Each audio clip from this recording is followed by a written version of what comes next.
Hey yo, what's up? Alex here from Metamind Music, and in this video we're going to dive into deconstructing a whole mix that I've done with some kind of progressive rock, hard rock music that I've been mixing. And more specifically in this video we're going to dive deeper into the bass, and we're going to kind of go through every different instrument and all the different processing I did for every different part and the effects and the automation, and kind of deconstruct this whole thing so you can have a better idea as how to go about your own mixes and working with these kinds of instruments in your home studio. So before we get started, I'm going to give you a little taste of what we're working with. This band is an amazing band, amazing musicians, awesome dudes. They're called Forest Pilots. This is coming up on their debut EP, so definitely check them out once it comes out. I'll give you a little taste of what we're working with, and then we'll dive deeper into the bass, how we tracked it, and the processing, and go from there.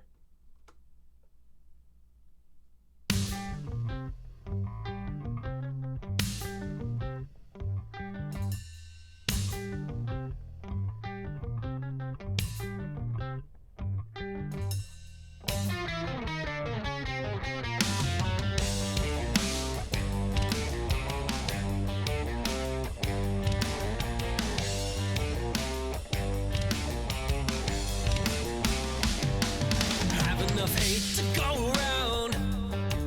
You've had enough of mine. Like a good story, there are always two different sides.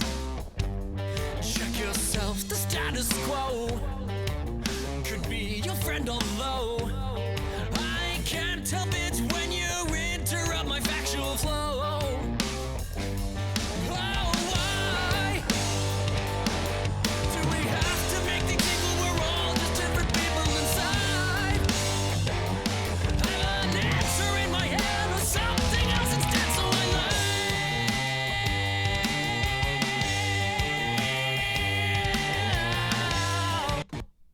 Right on. So great little taste of that song. I'm really happy with this, where this is going and how it turned out.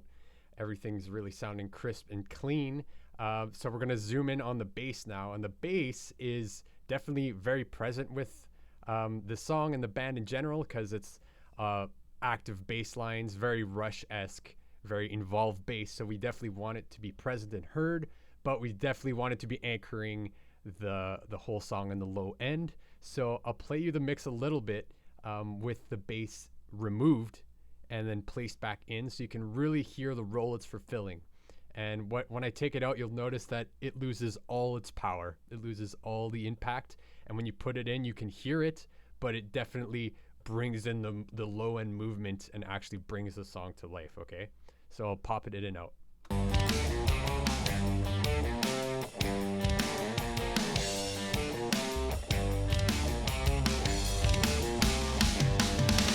Enough hate to go around. You've had enough of mine.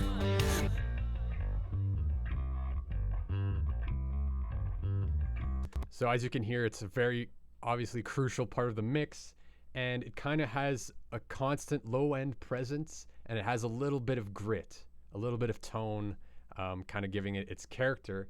And the way we achieve that is by actually separating the bass into two tracks, one being the signal from the bassist's amp rig, and the other one being a DI signal of the bass going directly into my interface.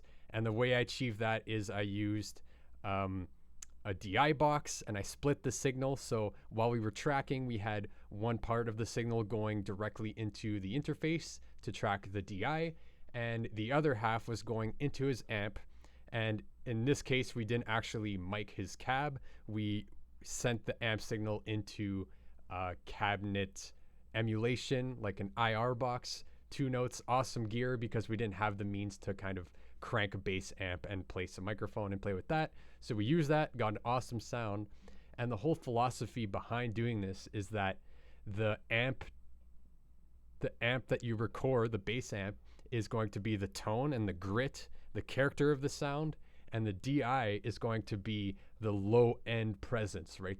Because it's so clean and crisp, you can really compress and kind of pin down the low end so that it's staying constant and consistent throughout the song, which is super important so that your mix feels cohesive and powerful. And this is the philosophy behind having these two separate tracks, this being the amp, this being the DI. It's the same performance, but they have very different sounds, which I'll show you in a second, and we process them differently. And then once you combine them together, then you get the best of both worlds. Okay, so let's solo the bass. And I'll play you just the amp by itself.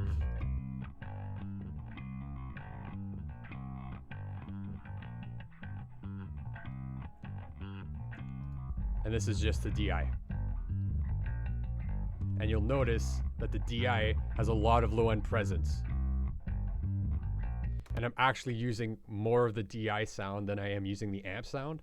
And this is just my personal preference, but I like to have a super clean and a very present low end in the bass. And the amp, if you would not be using this DI sound, for example, in the context of the mix, if I take out the DI, you'll notice that the low end is gone.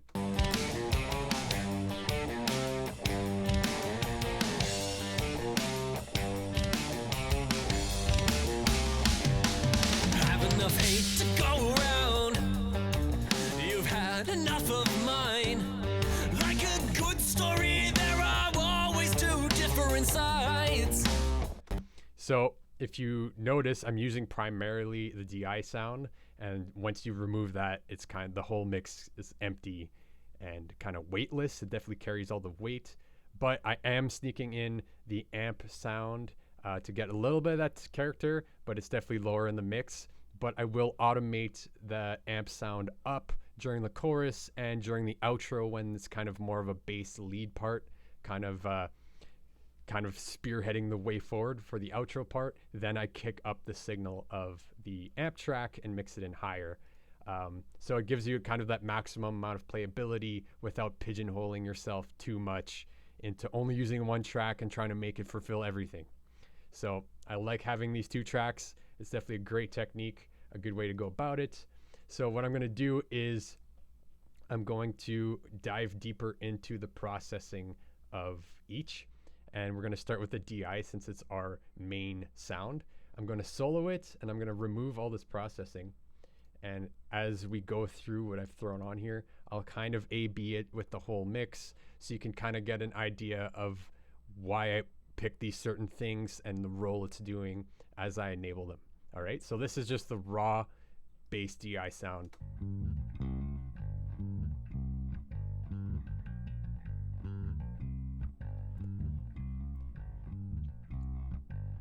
So nothing wrong with that. It's very clean, very well played, awesome players in this band, which is another great feature of working with great musicians is that no matter what kind of processing you do, it's all going to come back to the state of your instrument and the player's hands, which is going to dictate the quality of your sounds and your takes. So you can only polish something that might not have been played well so much. Anyway, little tangent. So the bass DI, the first thing I did is, okay, I'm like, I don't want it to just be straight. I still want a little bit of grit, a little bit of character to this DI because it was pretty clean. So what I did is I pulled up, let me find this. There we go. I pulled up this Darkglass plugin, which is my kind of go-to plugin for in the box bass tones, awesome stuff. And I kind of have it on the lighter model of the two. There's one that can get really gnarly with heavy music and heavy tones, but I picked the lighter of the two because I thought it fit it. And I kind of have a lot of bass going through, and you'll notice this kind of just adds a little bit of roundness, a little bit of warmth. So I'll pop it off and on, and you can hear.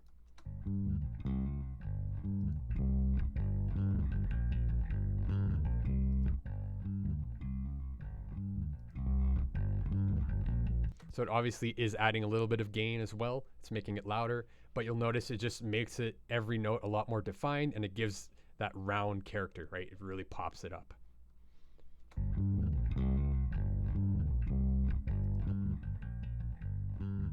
Really kind of brings it to life. So next, what I wanted to do is if you listen closely, the low end as it's being played and the notes are moving around, it is bouncing up and down, and it's not as consistent as I'd like it. I really want to pin down that sub 200 hertz range, right? Just really pin it down so that it's really constantly just in the middle, supporting the whole mix. So what I threw on next is a C4, which is a multi-band compressor, meaning you can compress different frequency ranges with different ratios and different thresholds, different attacks, releases. So I think I only am using, I'm mostly only using these two bottom ones. If you notice, these two little sections are the ones that are activated, which are corresponding with these frequencies. So about 180 hertz and 1000. And I'm kind of really just compressing that low end. The higher ones aren't doing too much, but I kind of just wanted to smack that low end frequency into place a little bit more. So I'm really going hard on it. So I'll A/B it, and you can kind of listen to the low end tighten up.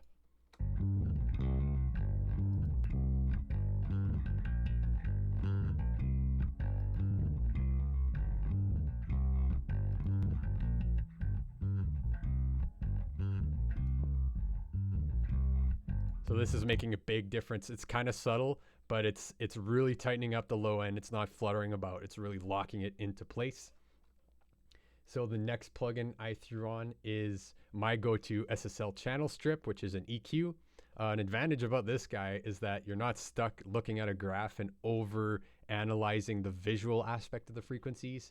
You kind of just turning knobs and using your ears, which is a huge advantage, a huge kind of philosophy of mine. Is you want to use your ears. Once you understand the tools properly, you want to use your ears and not your eyes. It doesn't really matter what it looks like. So what I'm doing here is I am using a high pass filter. So I'm cutting out everything under about 40 hertz. And some people might ask, like, why are you cutting out the low end of your bass? And the reasoning behind this is I don't need the super low end. Like beyond 30 hertz, 40 hertz, around that range, you're not going to hear anything. You can't really hear that unless you have massive speakers with crazy bass response. So I just cut that out because, as we know, the low end frequencies really eat up your headroom, and it's going to eat up and mask stuff, and you just really want to cut out what you don't need. So that's the philosophy behind that. And I did a high cut, and the reason why this low pass filter is so high, or I guess so low, is that I'm using the other bass track, like we talked about, to get the tone, to get like the mid-range kind of like 4K to 5K range bite out of the bass. So I'm not looking to get that out of the DI. So I'm just cutting it, and I'm going to let the other track do that. So that's why I have set the low pass filter so low, because I don't need anything beyond that. I just want the low end presence out of this DI track. So, and what else I did is around, this is a 4K or so, I'm boosting quite a bit because I felt like there was a nice mid-range thing going on with the Darkglass and the rest of the mix. So I really want to emphasize that. So I really boosted it up, and I'm not shy. This is a good 7 dB of boosting.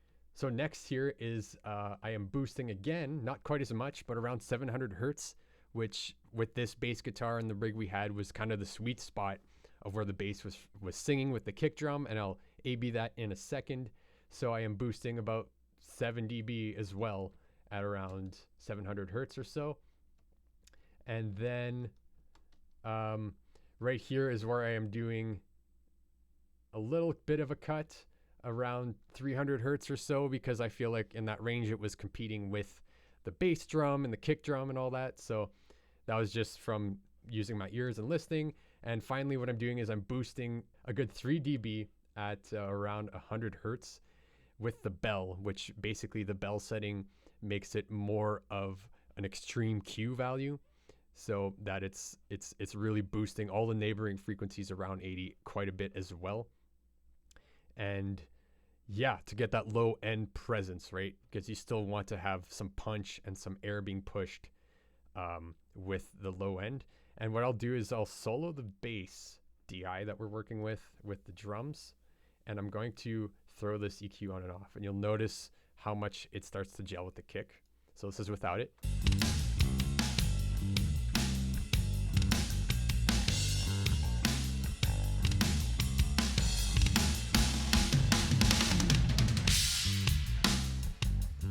notice with it off, it's kind of buried.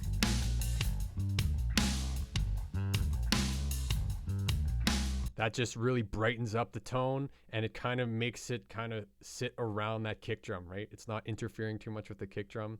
So this is a big, important move. And yeah, let's move on. Here, I just kind of did another low pass, similarly to what I did here with the 4K. Basically just making sure that nothing of the bass is really interfering with the other bass track, and also more of the mid-range stuff with the guitars and whatnot.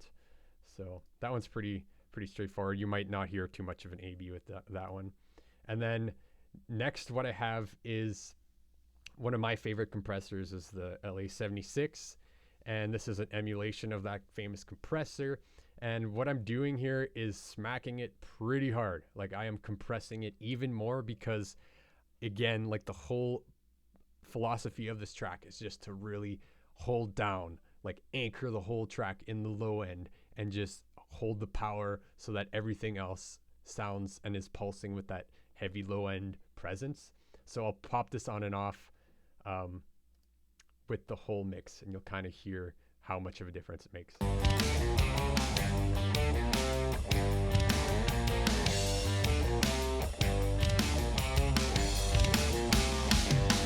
Have enough hate to go around. You've had enough of mine.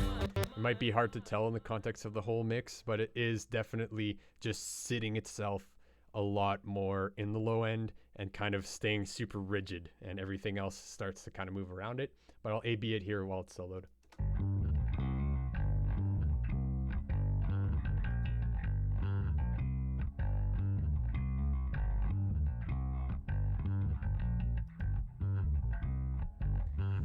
So if you listen closely, you can tell that as the bass is being played, that some notes are still popping out as being a little louder than the others, and some are coming back, and that's great for dynamics. But in general, I want to have every note that the bass is playing have a consistent low end presence. So that's kind of what this compressor is doing.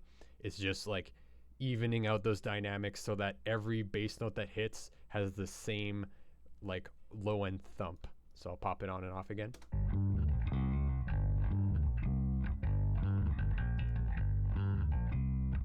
Really smooths it out. And then finally, what I like to throw on my bass DI tracks is a limiter. And I really like this L1 limiter from Waves because it has character to it. It's not digital sounding. It really just brings up some warmth. And this is just, again, trying to catch any of those peaks. Anything that's like going over this compressor and popping out as being slightly louder or slightly less louder is going to get caught by the limiter and just smooth it out, right? Just bring it right down so that it's staying really consistent. And that's the name of the game with the DI track. It's just you want your bass to stay consistent in the low end. So I'm going to throw this on and off so you can hear the difference.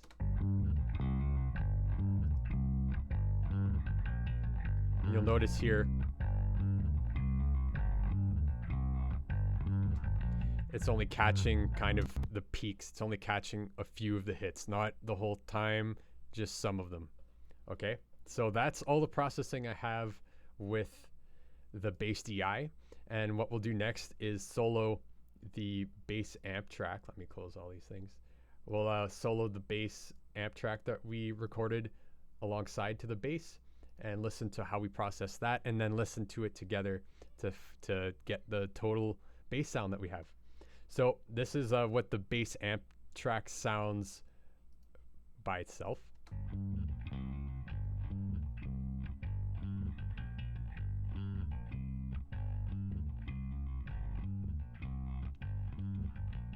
So there was a bit of frequency conflict that I found. So the first thing I threw on was this EQ, and I am cutting everything below, what is that, 90, 100 hertz, because I don't need this bass to be in that low end. Like we said, the other bass track is taking care of all that low end, so I can cut out everything that I don't need. I also cut out everything over 4K or so because I found that like this is where the character of the bass wasn't around this frequency range, and I just cut out anything I don't need, right? Because you want to give room for your snare, your vocals, your cymbals, your guitars. There's a lot of stuff competing in this range, so I just cut it off because I didn't need it in the mix. So I'll A/B this with our bass.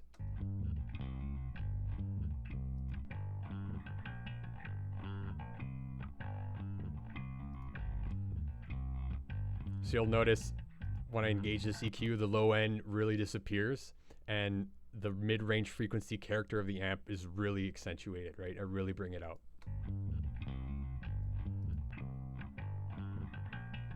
And it might sound thin by itself, but if I play this with the other bass track, you'll see how the low end is covered.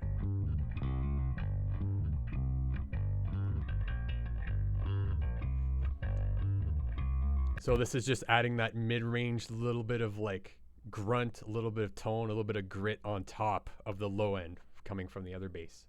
So after that, I decided I did want to kind of smooth it out again, because again, it's the same bass take as the other bass track.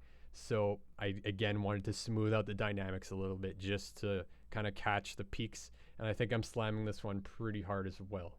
So we'll A/B it.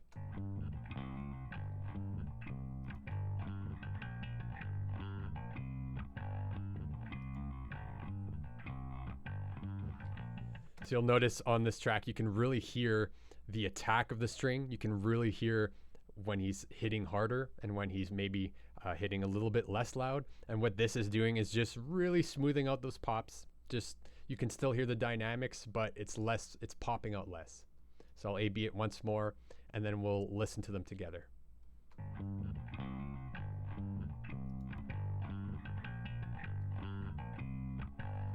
You can really hear the mid-range attack, right, coming through.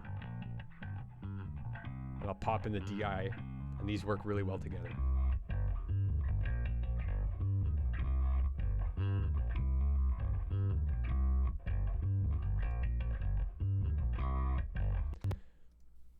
So I'll listen to this with the whole mix again, pop in and out, and I think I have a little bit more processing together. So basically, let's see. This is the DI. This is the other one.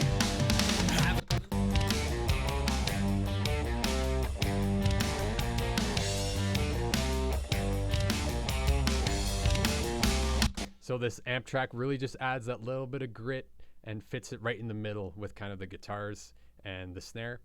And finally, on this group, which I have both these bass tracks feeding into, I have a little bit more processing. So I'm going to bypass this and kind of go through what's going on.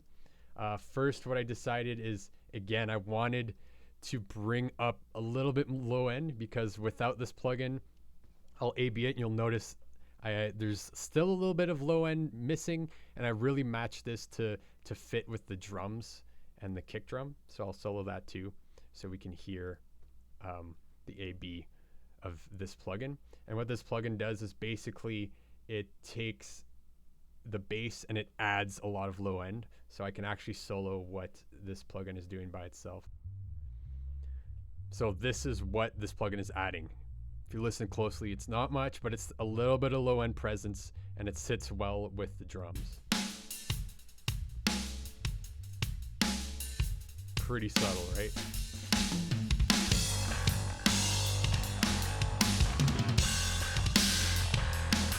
Without it.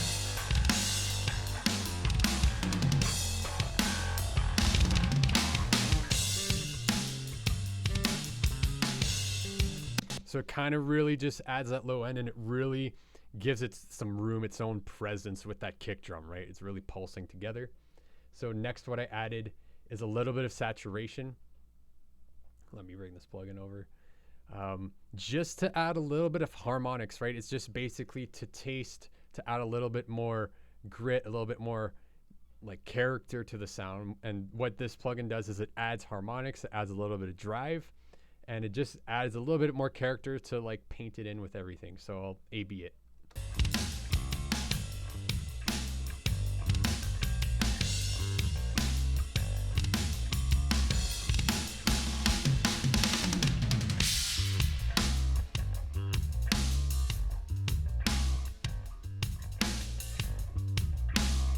So it really brings up that mid-range voice of the bass, right? It really makes it more audible. That's a great move I like to do on my bass bus channels, because sometimes even after you process it, it kind of loses that oomph, and you just want to bring it right back up so that it's dancing around with that drum. And finally, I added another limiter onto this just to catch any final peaks once we combine these two tracks together into one bus. I just wanted to make sure that there's nothing kind of coming through, just to catch the peaks. And yeah, I like the sound of this limiter. It's really warm. It's not too harsh. It's not like super digital sounding limiter. So that's why I kind of use this guy on bass. I really like how it sounds. So I'll A/B this, and then that'll kind of sum it up for what I've got going on the bass on this track.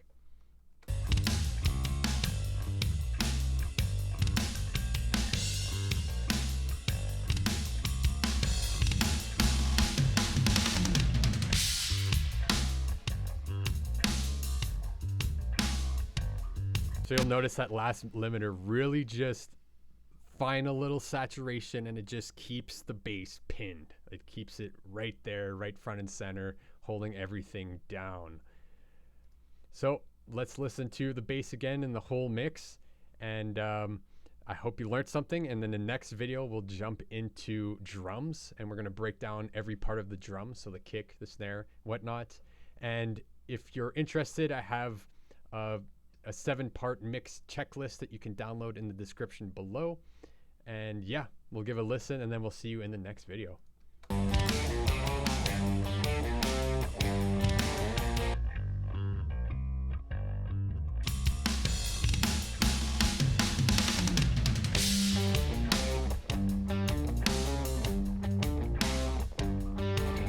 Good story, there are always two different sides.